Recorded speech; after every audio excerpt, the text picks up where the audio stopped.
2011 as Nepal Tourism Year. So now allow me to talk a little bit about this basis of declaring this special year and how we can garner your support and assistance to make this success. We do want to establish Nepal as a destination with the brand Naturally Nepal. Once is not enough. At the moment, almost all who visit Nepal, 40% of them are the repeat visitors. Once they are there, they happen to fall in love, they come back again and again. So that's the reason that we try to brand this destination as Natural Nepal. Once is not enough. And we all know who are in travel industry, the global travelers, whoever they may be, always seek new experience in their travel.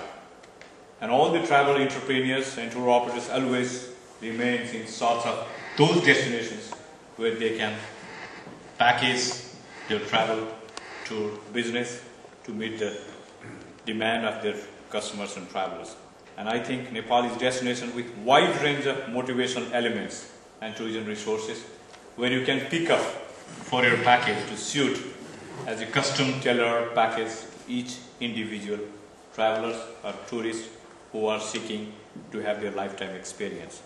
And on the basis of this existence of motivational elements, Nepal Tourism Year 2011 is declared as a campaign to highlight all these motivational elements of Nepal as a destination for all.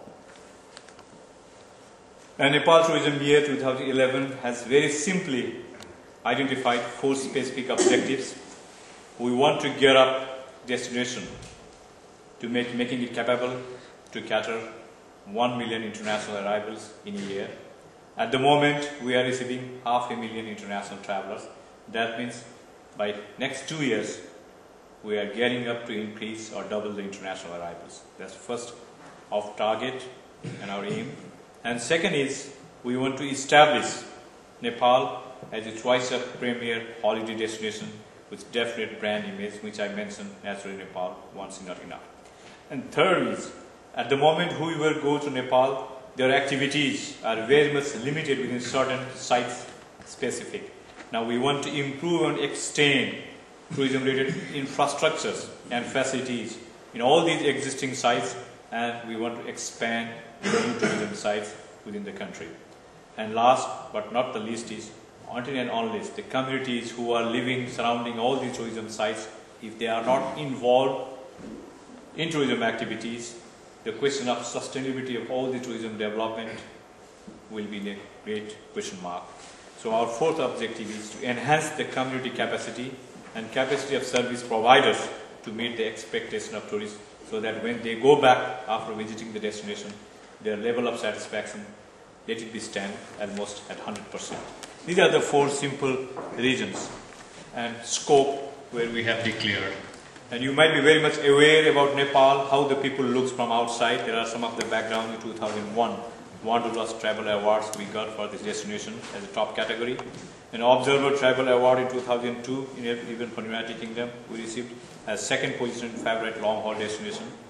And one of the largest circulated magazine in the United States, Modern Maturity, they quoted Annapurna Trail is one of the most attractive trekking trail, 200 kilometers west from Kathmandu capital, is one among the best 12 walks in the world they have quoted.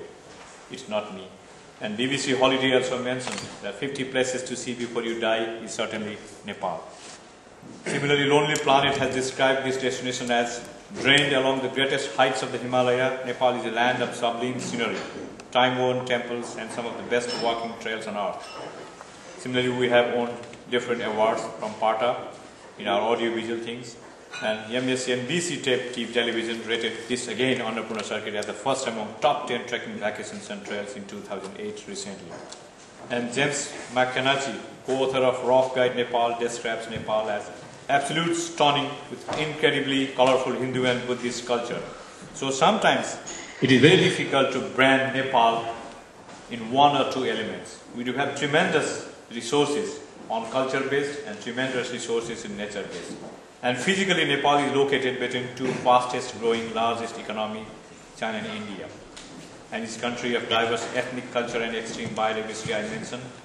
For example, there are 103 different ethnic groups who speak more than 93 different languages and dialects. Even if you ask me, I'm a Nepali, born in Nepal, living in Nepal, perhaps I will die in Nepal. If I travel from one part of the country to another part of the country, the language is different, faces are different, dresses are different, climate is different, foods are different, we feel ourselves foreigners.